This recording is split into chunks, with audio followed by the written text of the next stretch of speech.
A continuación, Noticiero Telesucesos. Clasificación A. Apto para todo público. Un noticiero pensado para usted porque se lo merece. Nos acercamos a la realidad desde diferentes perspectivas. Noticiero Telesucesos. Primera parte del Noticiero Telesucesos con las noticias más importantes del día.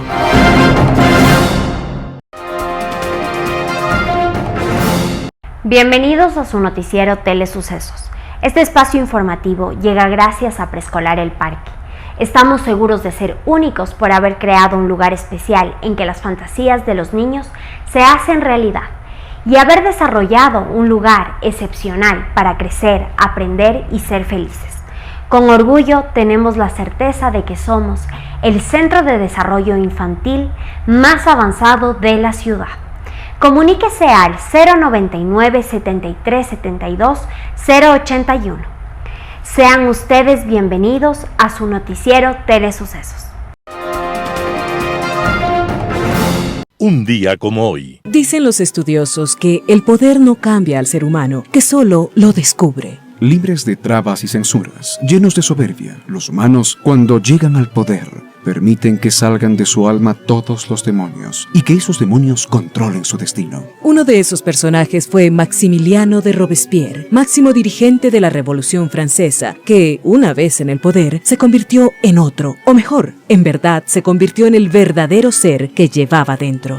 Aquella revolución tenía como idea el poder del pueblo para el pueblo y, por supuesto, la eliminación de los groseros privilegios de la nobleza y del clero. Pero cuando Robespierre llegó al poder, se descubrió que estaba marcado por la educación de los jesuitas y montó un régimen de terror que persiguió a los ateos. A los ateos y a los sospechosos de serlo. Y persiguió a los que eran muy algo o muy nada o muy sospechosos o nada sospechosos de cualquier cosa. Cerca de 45,000 personas fueron llevadas a la guillotina en poco tiempo bajo su régimen de terror, porque para ser condenado a muerte bastaba con estar vivo. Hasta que la noche del 27 de julio de 1794, un día como hoy, la convención ordenó la captura de Robespierre y de sus inmediatos seguidores. Al día siguiente, una multitud que antes lo adoraba y lo llamaba el padre del pueblo, aullaba emocionada al ver caer su cabeza y salvar la propia. Fue el fin del terror. Fue el colapso del poder de Robespierre, un día como hoy,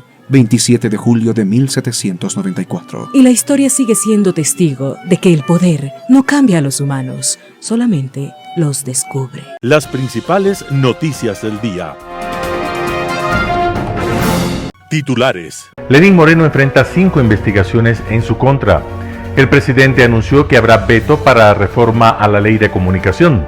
Con gran acogida arrancó la campaña #Bájale al ruido.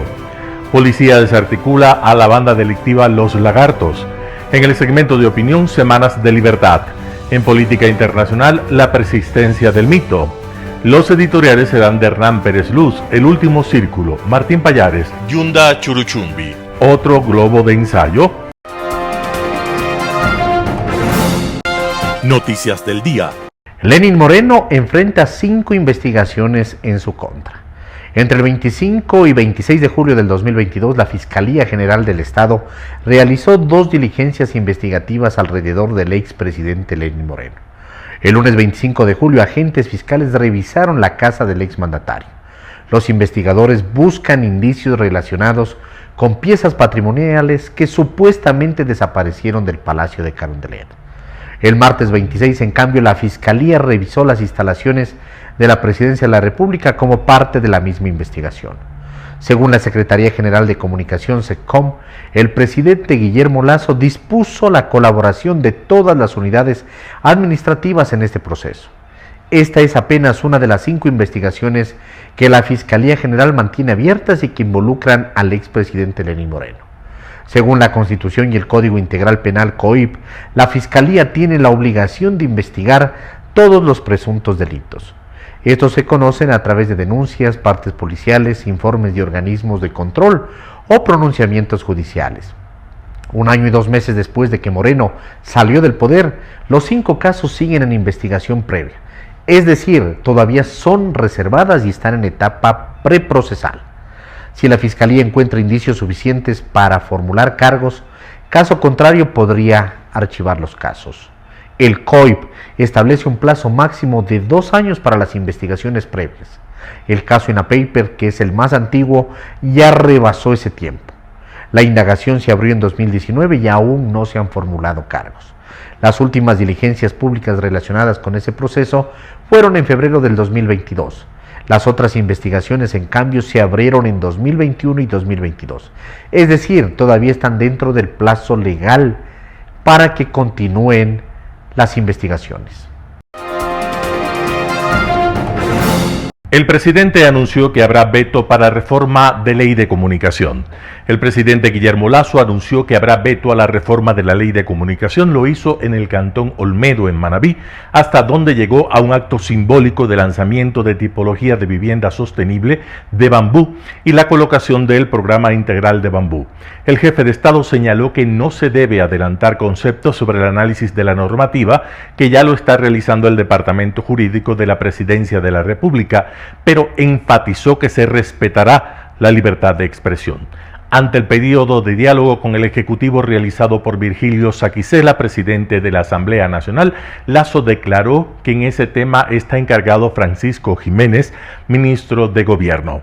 En su intervención, el presidente Lasso señaló que existe dentro de la política gubernamental la propuesta de subsidiar completamente casas de bambú o caña guadúa, cuyo costo será de $18.700 y las que contarán con 3 cuartos, comedor, sala, cocina. Agregó que en el cantón Olmedo hay más de 2.000 hectáreas de plantaciones de caña guadúa que se utilizarán para proyectos de vivienda que propone su gobierno. De acuerdo al presidente Guillermo Lasso, en Ecuador hay un déficit de más de 583.000 viviendas y además 1.4 millones de casas tienen carencias de servicios como agua potable, alcantarillado y vías de acceso. Con gran acogida arrancó la campaña numeral Bájale al ruido. Cotocollao y la Avenida de la Prensa al norte, así como la Jota y la Michelena al sur, fueron los sectores en los que se inició la campaña numeral Bájale al ruido. Se trata de una iniciativa del municipio de Quito a través de la Secretaría de Ambiente para concientizar a la población sobre la importancia de reducir el ruido en nuestra ciudad para mejorar la calidad de vida de sus habitantes. Con gran acogida de la ciudadanía, se recorrieron varias calles de la ciudad buscando sumar a los transeúntes y sobre todo a los negocios a fin de que en sus actividades comerciales reduzcan la emisión de ruido. Se explicó cómo enfermedades cardiovasculares, estrés, fatiga crónica, alteraciones del sueño, depresión, daños auditivos son algunas de las afectaciones más comunes que la Organización Mundial de la Salud, OMS, identifica y que están relacionadas con la exposición al ruido excesivo. Por ello ha establecido niveles máximos en decibeles que no deben superarse para mantener la salud de las personas. 55 decibeles en la mañana y 45 decibeles en la noche en zonas residenciales y 60 decibeles en las mañanas y 55 decibeles en las noches en zonas comerciales. Con estas actividades territoriales, además de una campaña de sensibilización en redes sociales, la Secretaría de Ambiente busca generar conciencia de la gran afectación a la salud y a la convivencia ciudadana que implica la emisión y exposición al ruido que rebasen la normativa y los parámetros técnicos. La campaña Bájale al ruido se extenderá hasta el mes de agosto y recorrerá varios sectores de la ciudad. Policía desarticula a la banda delictiva Los Lagartos. La Policía Nacional y personal de la Fiscalía ejecutaban operativos en Guayaquil, Naranjal y Santa Elena. El objetivo fue desarticular células de la banda delictiva Los Lagartos. Hasta el momento, 16 personas fueron detenidas. Este miércoles se conoció que 26 agentes fiscales participaron en 28 allanamientos de inmuebles. En esos lugares detuvieron a los sospechosos y también recopilaron evidencias. Estas intervenciones se dieron en el marco de una investigación por el presunto delito de delincuencia organizada. En los allanamientos simultáneos se han levantado los siguientes indicios: 9 pistolas, 2 fusiles, 5 escopetas, 2 subametralladoras, 140 municiones, 36 celulares, 2 vehículos y $8.500 en efectivo. El Ministerio del Interior también anunció la desarticulación de la organización delictiva Los Lagartos, dedicada a ilícitos relacionados con el micro y el narcotráfico. Las investigaciones de este caso duraron 6 meses, indicó la entidad de seguridad. A través de sus redes sociales, la Fiscalía informó que las respectivas audiencias de formulación de cargos serán en las próximas horas. Entrevista del día. La mañana de este miércoles, en los estudios de Radio Sucesos, Homero Castanier, viceministro de Gobierno, habló sobre el siguiente tema: reinstalación de las mesas de diálogo de focalización de subsidios de los combustibles. Escuchemos lo que dijo. Se instala la mesa de focalización de subsidios y se instala la mesa de control de precios y especulación. Como usted lo menciona, esa mesa de focalización de subsidios es una mesa que ha necesitado hasta ahora más de una semana para poderlo trabajar. Se recibió ya una propuesta de parte de los pueblos y nacionalidades indígenas de 8 puntos, en donde básicamente ellos plantean, primero, que se focalice a ciertos sectores de los cuales no se tiene un registro válido, un catastro, por ejemplo, a pequeños agricultores, a transporte comunitario, incluso a mototaxis, a pesca artesanal. Plantean también dentro de esos 8 puntos que sea de acuerdo a una tabla tributaria, que se pueda dar este principio de solidaridad hacia los subsidios. También se plantea el hecho de que se tenga que levantar un registro, y levantar ese registro tiene que ser un trabajo conjunto. Entonces, el gobierno recibió esas propuestas, se comprometió a analizarlas. El día de hoy se reinstalará la mesa, habrá respuestas sobre cada uno de sus temas. Tal vez requiera algunas semanas más. Primero, no se hizo nada. Segundo, si es que se hizo, no le dejaron nada al nuevo gobierno. ¿Qué pasó ahí? Existe un registro, pero existe un registro que va dirigido a lo que es la transportación. La transportación, especialmente el transporte público, que representa aproximadamente entre el 20 al 27% de consumo de combustibles en el país. De eso sí se tiene registro, se tiene datos. Y la otra, eso también se trabajó en el inicio de este gobierno, y usted también estaba en estas reuniones que había semanalmente desde junio del 2021, que se reunían todas las semanas en el Palacio Carondelet para tratar del tema de los subsidios. ¿También solamente se enfocó al tema del transporte? Absolutamente, solo el tema del transporte, y al final se decidió no tocar el tema de subsidios a los transportes, sino medidas compensatorias. Por ejemplo, ya a la transportación se les dio la posibilidad de que tenga un cupo de 30,000 llantas sin aranceles, para poder compensar esos costos de la canasta del transporte y no se eleve los precios del pasaje.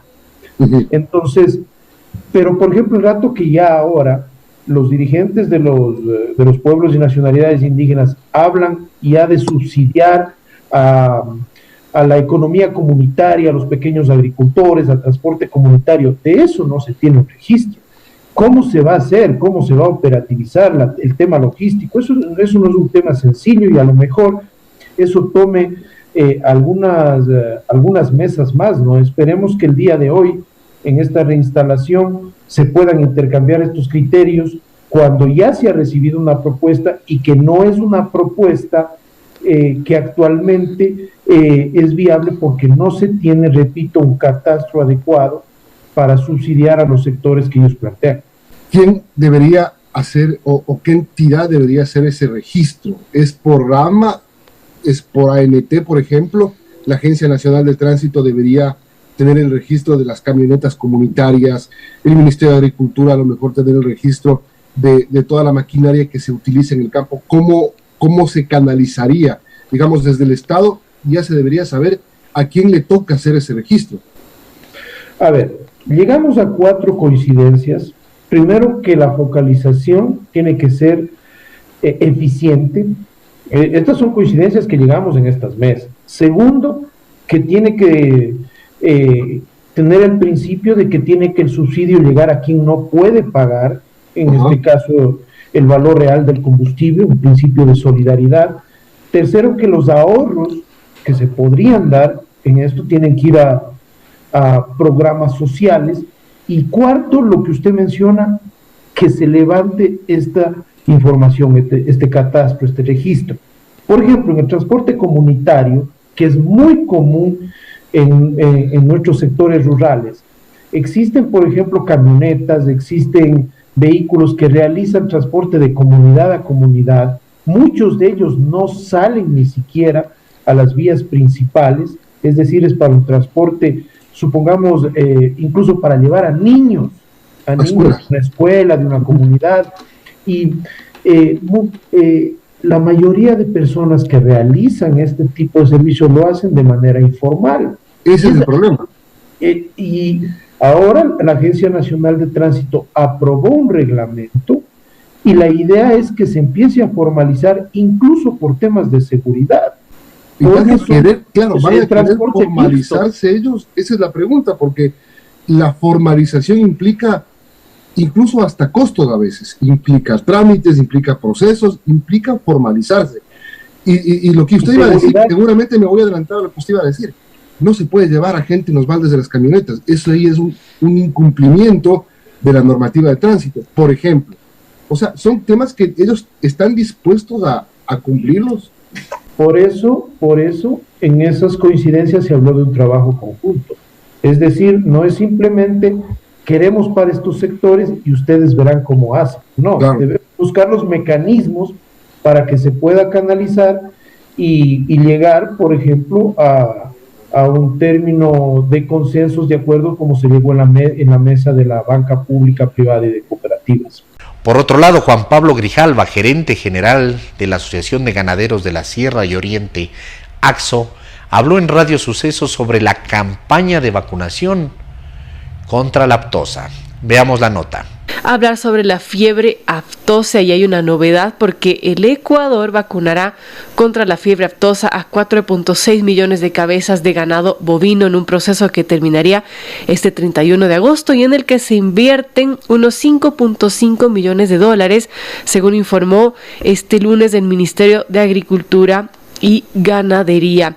La campaña, que comienza ya, está a cargo del Ministerio de Agricultura a través de la Agencia de Regulación y Control Fitosanitario, la Agrocalidad, y en esta primera fase de vacunación más de 1.200 brigadistas recorrerán todo el país, de excepción de las Galápagos, inoculando la totalidad de bovinos y bufalinos con el objetivo de mantener este estatus zoosanitario en el Ecuador. Efectivamente, ya se dio inicio a la campaña de erradicación de la fiebre aftosa. Creo que es importante anotar que este es un esfuerzo público-privado de los más importantes que tiene el sector ganadero. La producción de leche y carne en Ecuador son extremadamente importantes, dependen muchísimas personas de estas actividades. Y por eso debemos cuidarlas como un tesoro. Parte de este cuidado es justamente la vacunación de fiebre aftosa. Durante un año aproximadamente no se hizo la vacunación y por diferentes problemas, pero este año ya el ministro Bernardo Manzano y todo su equipo tomaron el toro por los cuernos, digamos así, y ya se inició la campaña, pudieron encontrar los fondos para esto y vamos a vacunar aproximadamente 4.6 millones de animales, ¿no?, en el Ecuador, lo cual es excelente. Es importante anotar que esta campaña dura 45 días y todos los ganaderos, todo el ganado ecuatoriano realmente debe vacunarse, todos los ganaderos deben vacunar a sus animales. Y con esto vamos a conseguir algunas cosas. Primero, mantenemos el estatus de país libre de aftosa con vacunación, pero el objetivo es llegar a ser un país libre de aftosa sin vacunación. Esto queremos llegar para el año 2025. Si logramos eso, bueno, nuestras puertas se abren tremendamente al mundo, ¿no? La aftosa es una enfermedad que limita el comercio con ciertos países, sobre todo si es un país que todavía vacuna. A pesar de que en este momento tenemos ya abiertos muchos mercados, pero lo ideal es tener el país libre de aftosa sin vacunación. Entonces estamos en eso, estamos muy animados, animando al sector ganadero. Ahora hay muy buenos precios para la leche, o buenos precios, digamos, para la leche al productor, y esto va a incentivar también a que quiera cuidar más sus animales. Bueno, un tema importante. Y Juan Pablo, tengo entendido que el Ecuador no ha tenido brotes de fiebre aftosa en los últimos 10 años. Eso nos favorecería para justamente alcanzar esta meta y poder entrar a mercados internacionales. Totalmente. O sea, la campaña o el programa, digamos así, de erradicación de fiebre aftosa ha sido un éxito en el Ecuador. Y como muchas cosas de las que se hacen acá, que muchas veces no se las reconoce o no se las resalta, pero no tenemos vacunas, no tenemos brotes de aftosa ya más de 10 años, y eso es el camino a ser declarados país libre de aftosa con vacunación, sin vacunación.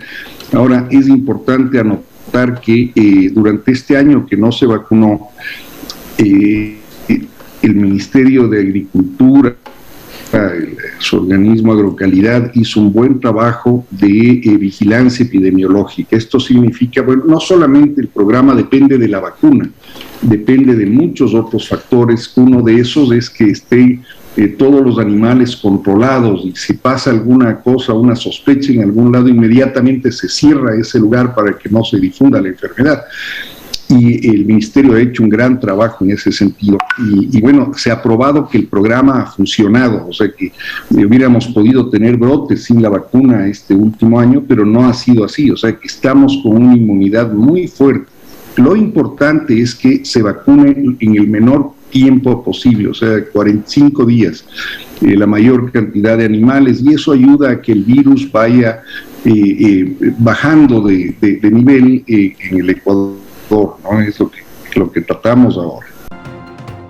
Un panorama de noticias para su estatura intelectual.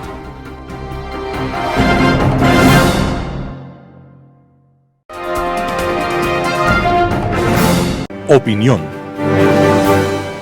Históricamente, entre la semana última de julio y la segunda semana de agosto, el Ecuador conmemora sendas fechas que nos llevan a pensar en uno de los valores supremos de la convivencia democrática, la libertad.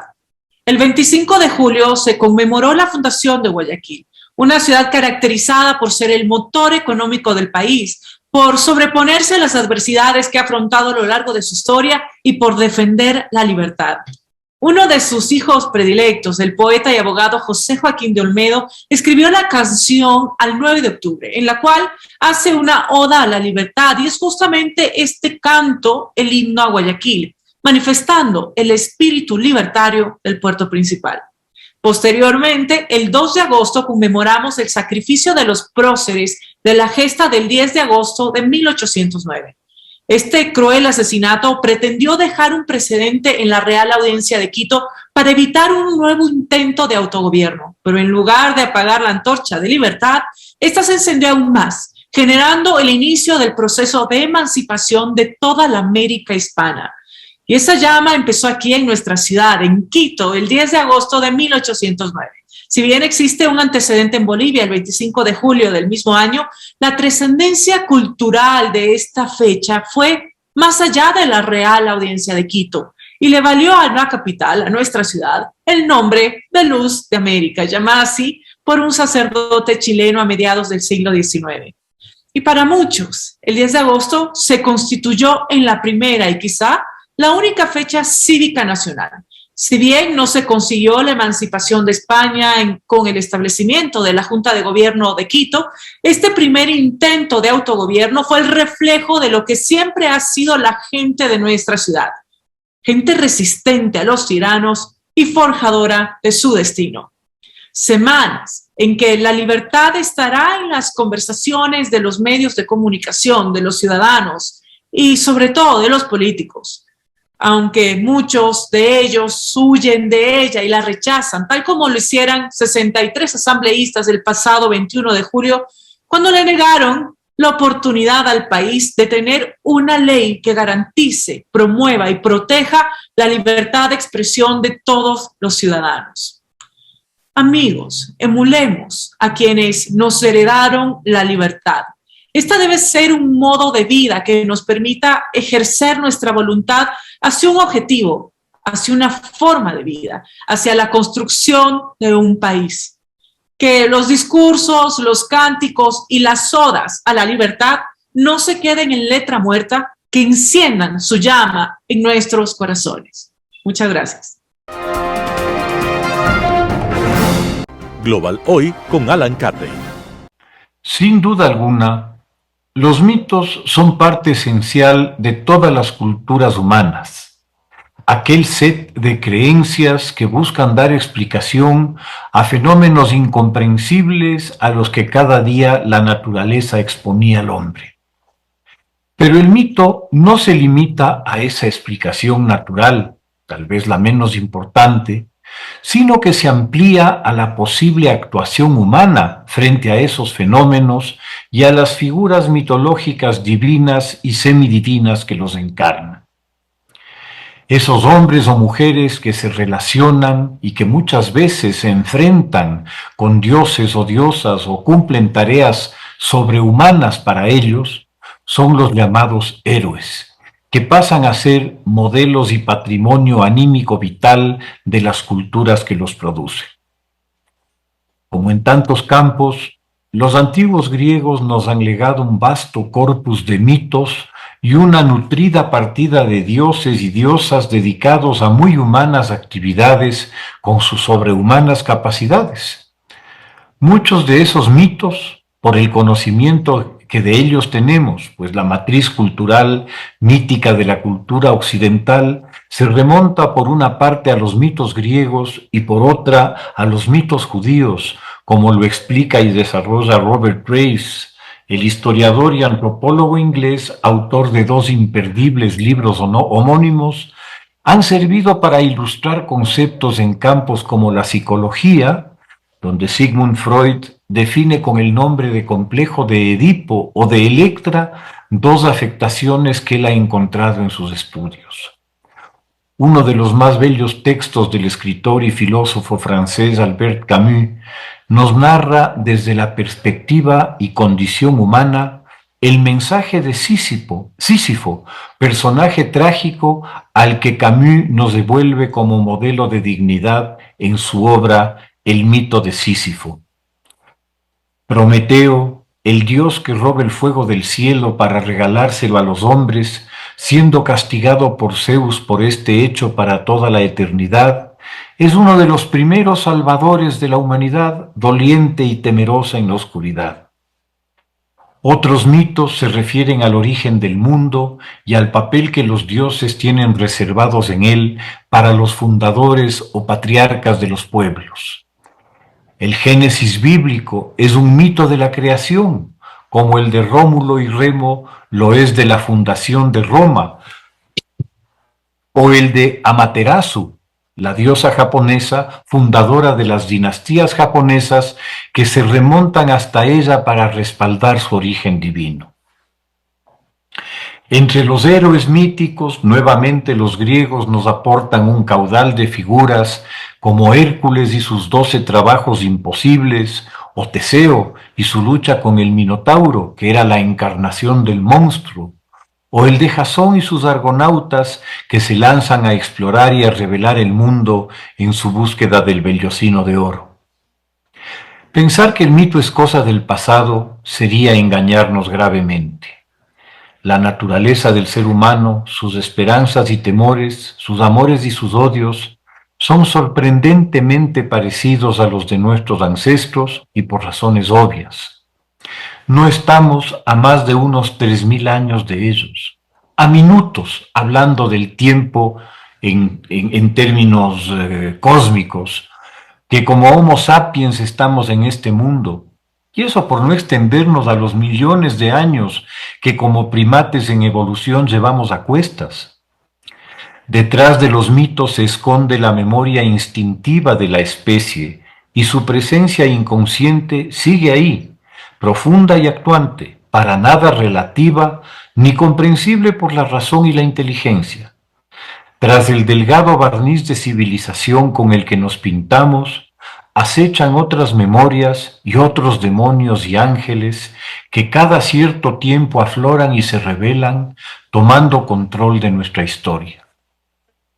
Ahí radica el éxito de los profetas, antiguos y modernos, vendiéndonos la salvación en este u otro mundo, convirtiéndonos en pueblo elegido, diferenciándonos de los otros, de los paganos o de los herejes, que perecerán por el fuego en este u otro mundo, en cálidos y populosos infiernos. Ayer, 26 de julio, se conmemoraron 70 años de la muerte de Eva Duarte, Evita, la segunda esposa de Juan Domingo Perón entre 1945 y 1952. Tanto ella como su marido se volvieron una marca de enorme valor político para articular en su torno un proyecto populista de largo aliento, estructurado en torno al líder, al caudillo, dentro de la corriente fascista, tan cara a Perón desde su presencia en la Italia de Mussolini entre 1939 y 1941. Se exacerbó su nacionalismo y hasta su xenofobia contra la migración europea, a la que calificara como de gringos muertos de hambre. Sus cartas juveniles muestran un profundo rencor contra Gran Bretaña y más aún contra Brasil.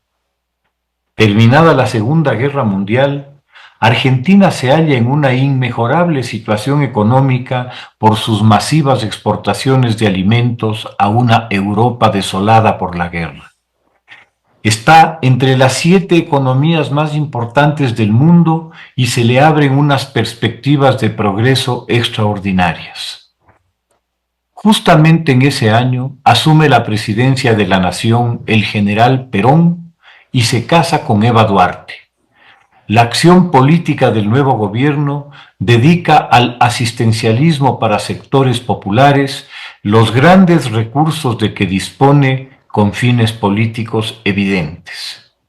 Siguiendo el modelo del fascismo italiano, asegura su base popular con dádivas, forjando el mito del líder infalible e incuestionable. La Argentina se convierte en el destino final de la ruta montada por los servicios secretos alemanes para asegurar a oficiales de la SS y a sus agentes un lugar de refugio seguro.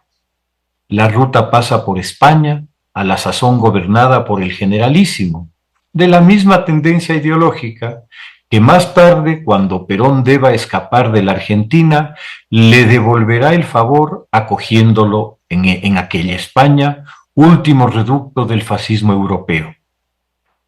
Evita se dedicará al asistencialismo con los amplios recursos de que disponía el Estado argentino, producto de años de crecimiento económico desde 1870 por una sucesión de gobiernos de corte liberal que impulsaron un crecimiento sin paralelo de la mano de un proyecto educativo visionario que en 1884 ya establece la educación pública obligatoria, gratuita y laica en el país.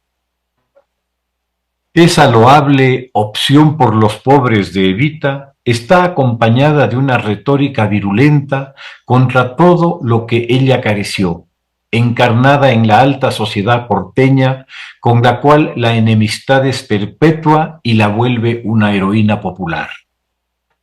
Su muerte por un cáncer se convierte en uno más de los actos de masas del peronismo, al punto de ser embalsamada y declarada jefa espiritual de la nación, completamente en la línea del culto al héroe, casi faraónica en su forma. Tomás Eloy Martínez, en su Santa Evita, nos describe efectivamente el fervor religioso que su figura generó y a la que el pueblo argentino parece bastante propenso. Recordemos nomás la iglesia maradoniana y dejémoslo ahí. Lo que sí sería conveniente recordar es a una Argentina ubicada entre las 7 economías más poderosas del mundo en el momento en que le caen los mesías y los héroes, y que tras 75 años lograron alcanzar la marca del 45% de pobreza para el país. Pobreza de los otros, claro. Muchas gracias. Editorial. El último círculo, artículo de Hernán Pérez Luz, publicado en Diario El Universo. El ex dictador y prófugo de la justicia controla desde la semana pasada la Asamblea Nacional. Ha llegado a ese puesto de mando caminando sobre la alfombra que le bordaron tan delicadamente la bancada social cristiana y otros peoncitos sueltos. El último atropello que cometieron para lograr semejante propósito fue destituir del cargo de vicepresidenta del Legislativo a una asambleísta por el delito de mocionar que se le consultara a la Corte Constitucional sobre un proyecto de ley. No es broma. No hay un precedente similar en el derecho constitucional. Con la cantaleta de que es un órgano político, esta gente arrasa con todo principio mínimo de legalidad. En el inútil afán de enjabonarse sus caras que se les han ensuciado de vergüenza, algunos voceros de esta nueva coalición han salido a decir que la nueva mayoría va a rescatar la imagen de la Asamblea, que el reciente realineamiento de fuerzas parlamentarias garantizará el equilibrio de poderes, que el hecho de que la oposición controle al legislativo es beneficioso para la democracia y cosas similares. ¿En realidad cree esta gente que los ecuatorianos somos tan bobos para tragarnos semejante cuento? ¿En serio piensan que vamos a creerles que una vez que la Asamblea ha pasado a manos de quien lideró el régimen más corrupto y represivo de nuestra historia, de quien sembró tanto odio y persecución desde el poder, ahora ella será garantía de institucionalidad, democracia y respeto? Solo para tenerlo presente, estamos hablando de una mayoría compuesta en buena parte por individuos que meses atrás concedieron una amnistía política en bloque a los responsables de varios delitos comunes cometidos en 2019 y que hace poco, con el presidente de la Asamblea a la cabeza, intentaron dar un golpe de Estado mediante la destitución del presidente de la República. Estamos hablando de una mayoría que no se escandaliza por el intento de asesinato de un asambleísta por votar según el dictado de su conciencia, ni por el hackeo en el conteo de votos, ni porque uno de sus miembros instó a sus colegas a robar. Va esta gente, uno de cuyos líderes es el pandillero de la piscina de Miami, a convertirse de repente en crisoles del derecho, adalides de la justicia y héroes de la democracia. Ya, para comenzar, han aprobado una nueva ley mordaza para asfixiar a los periodistas. Y ese es solo el abrebocas. Si de algo sirve la historia es para aprender de ella. El dueño de la actual Asamblea Nacional y sus nuevos pajecillos tienen un largo historial de usar el poder para extorsionar. No ven la hora de dominar por completo al Poder Judicial, a los órganos de control, a las instituciones electorales, a la prensa y sobre todo al Ejecutivo. Son expertos en estas artes. Pierden elecciones y luego exigen que quien las gana les entregue el gobierno. Y si no pueden, entonces se dedican a bloquear todo. Su hambre de poder es tan insaciable como su vanidad. Que el país se vaya al barranco es lo último que les preocupa. Y luego tienen el descaro de pontificar soluciones a los problemas que aquejan al Ecuador, como si ellos, que lo han mangoneado por décadas, fuesen unos marcianos que acaban de bajar de una nave espacial y que recién llegan al país. Con este pacto político, nuestro país está en camino al último círculo del infierno. Artículo de Hernán Pérez Luz, publicado en Diario El Universo. Yunda Churuchumbi, otro globo de ensayo. Martín Pallares, 4 pelagatos. Jorge Yunda está jugando al indígena. Se viste y baila como uno de ellos y ha adoptado de un día para el otro el discurso del movimiento indígena. Lo ha hecho en los últimos días para aparecer como candidato a la alcaldía de Quito en alianza con Pachacutic y en binomio con el alcalde de Cayambe, Guillermo Churuchumbi, quien dice que será candidato a la prefectura de Pichincha en representación del movimiento indígena. Pero Jorge Yunda no es ni ha sido miembro del movimiento indígena, ni es candidato de Pachacutic y peor de la CONAIE. Churuchumbi tampoco es candidato de Pachacutic ni ha tenido el apoyo de la dirigencia del movimiento indígena para aspirar a ese cargo. Lo de Yunda y Churuchumbi es una charada.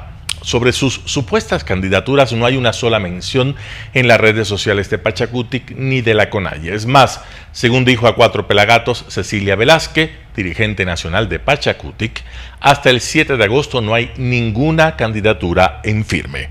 En el caso de Quito, sostiene la dirigencia nacional, no tenemos ninguna información sobre alianzas. Claro que ni Pachacutic ni la CONAIE han negado esas candidaturas. La única explicación podría ser que Yunda y Pachacutic han lanzado un globo de ensayo para medir la reacción. El anuncio de esas candidaturas fue montado el sábado en Cayambe y asumido como definitivo por medios y redes sociales. Ahí, en una cancha de vóley, su espacio favorito, Yunda lanzó junto a Churuchumbi un discurso en el que dijo aceptar la candidatura a la reelección. Lo hizo puesto un poncho y victimizándose, que es lo que más le gusta. Según dijo, las élites y la prensa lo sacaron de la alcaldía por no tener un apellido de estirpe y para entregar la operación del metro a empresas internacionales con el fin de no emplear a ecuatorianos. Un día antes había subido a sus redes videos donde aparece cantando y bailando sanjuanitos junto a danzantes indígenas en Nayón. En el acto de Cayambe, un dirigente indígena de la zona lo presentó como representante de los paros indígenas de octubre de 2019 y de junio pasado. Sería importante, compañero doctor Yunda, soñar desde los sectores populares que luchamos en octubre y ahora en junio, que estuvimos en las calles defendiendo los intereses de todos. En ese video se ve a la ex concejala de Quito, Carla Ceballos, presentada como candidata a viceprefecta de Pichincha en fórmula con Churuchumbi. Lo que ocurrió en Cayambe solo apareció en redes sociales, en las de Yunda, en la de Churuchumbi y en la de sus amigos, parientes y partidarios. La hermana del exalcalde Lili Yunda lo divulgó al igual que su sobrino y colaborador Cristian Hernández Yunda. Lo de Churuchumbi fue asimismo divulgado en las cuentas del alcalde de Cayambe, que puso 4 tweets con fotos y videos, así como de algunos colaboradores suyos. Nada apareció en cambio en las redes de Pachacutic, de la CONAIE o de algunos de sus dirigentes.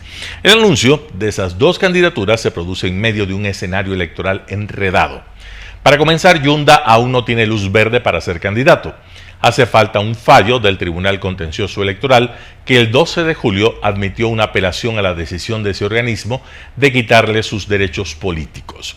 El alcalde de Quito, Santiago Guarderas, denunció el incumplimiento de Yunda a una sentencia de ese organismo. De negarse la apelación, Yunda perdería sus derechos políticos y se truncaría cualquier aspiración a la alcaldía. Anunciar la candidatura en estas circunstancias solo puede entenderse, como algunos ya habían advertido, como una presión para los jueces del contencioso electoral. Por el otro lado, está la disputa de Yunda con el correísmo, que saben que, si ambos se presentan, estarían compitiendo por el mismo electorado. Lo dijo Rafael Correa desde Bruselas en uno de sus tweets. La candidatura de Yunda es chimbadora. Correa está empecinado en que el candidato a la alcaldía debe ser el asambleísta Pavel Muñoz. Muchos correístas de base creen que Yunda tiene más opciones de ganar. Pavel es demasiado acartonado y seguramente en campaña no caminará. Piénselo bien, Machi Rafael, Yunda es la mejor opción, respondió un correísta al mensaje de Correa. En él dice que Yunda sabe que su candidatura es chimbadora y aumenta las posibilidades de victoria de los quiteños de bien. Correa agregó que no le extrañaría que el anuncio de Yunda en Cayambe fuera un acuerdo con el gobierno para frenar la persecución que sufre. En ese contexto, medir la reacción ante estas respuestas o supuestas candidaturas no era mala idea. Siyunda y Pachacutic, algunos de ellos lanzaron el globo de ensayo, hasta Correa cayó en la trampa. Martín Pallares, 4 Pelagatos. Noticias internacionales. El Tribunal General de la Unión Europea confirma la prohibición del canal de propaganda ruso Russia Today. El tribunal anuncia que el recurso ha sido rechazado.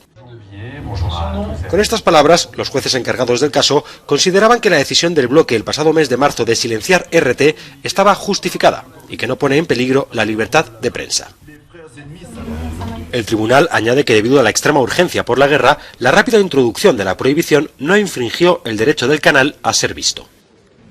En efecto, el pasado mes de marzo el Consejo Europeo decidía prohibir tanto Russia Today como Sputnik, poco después de la invasión rusa de Ucrania. El Consejo aseguraba que Moscú estaba utilizando esos canales para justificar y apoyar su agresión contra Ucrania y para atacar a la sociedad en Europa, siempre bajo el control directo de los dirigentes rusos. La rama francesa del canal, RT France, impugnó entonces la decisión al defender que el Consejo no tenía competencia y que la prohibición violaba la libertad de expresión. Para la eurodiputada francesa Nathalie Louiseau, RT y Sputnik forman parte de la maquinaria de guerra de Putin. Soy una firme defensora de la libertad de expresión y de la libertad de los medios de comunicación, asegura Louiseau. Pero Russia Today y Sputnik no son medios de comunicación, son armas de guerra híbridas. Y no soy yo quien lo dice. El director general de RT repitió una y otra vez que dirigía una herramienta de guerra contra las democracias. Y nosotros queremos proteger nuestras democracias.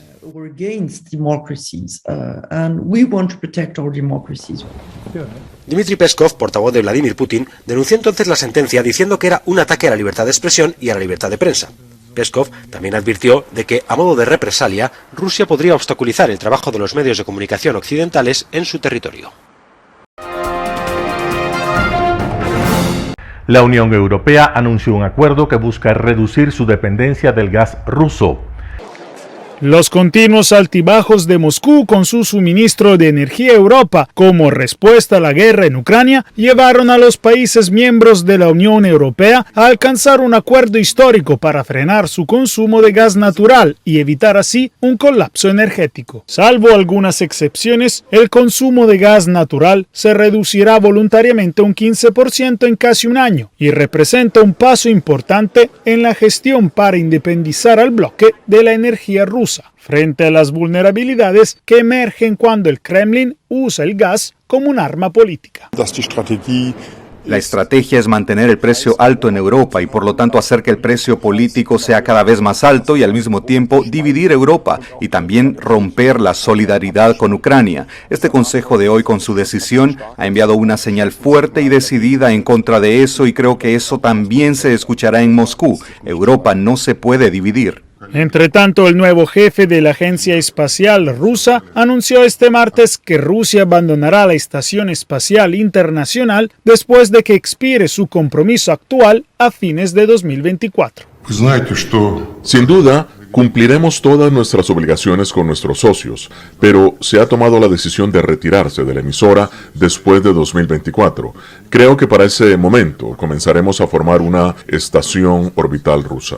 Al mismo tiempo, Rusia individualmente no tiene los recursos para lanzar su estación, no suscribió acuerdos con China y no hay señales de que un acuerdo esté en marcha. Jacopo Luzzi, Voz de América.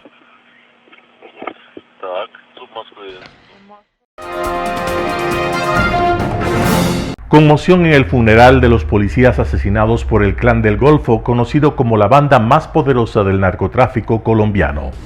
Colombia está de luto.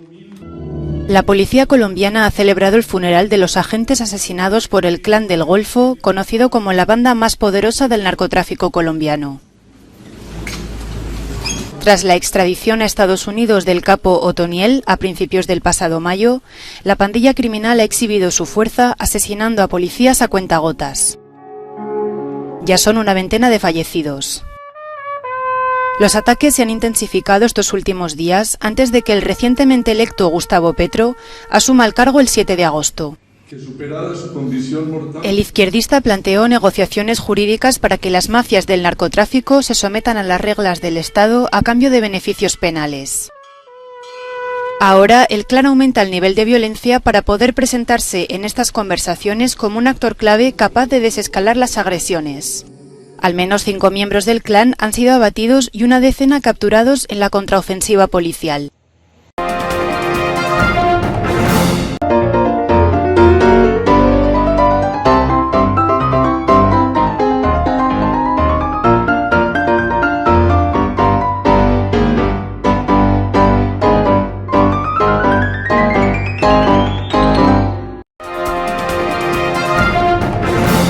Gracias por sintonizar el noticiero Telesucesos. Este espacio informativo llegó gracias a Preescolar El Parque. Estamos seguros de ser únicos por haber creado un lugar especial en que las fantasías de los niños se hacen realidad y haber desarrollado un lugar excepcional para crecer, aprender y ser felices. Con orgullo tenemos la certeza de que somos el centro de desarrollo infantil más avanzado de la ciudad. Comuníquese al 099 73 72 081.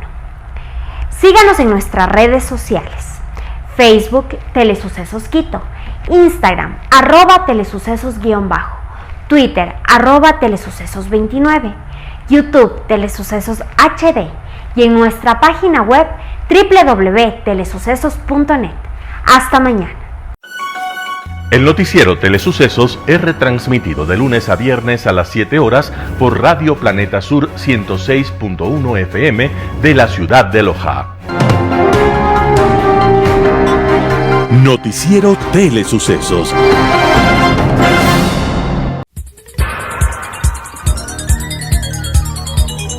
Las opiniones vertidas en este espacio por la producción y dirección del programa son de exclusiva responsabilidad de sus autores y de quienes intervienen en ellos.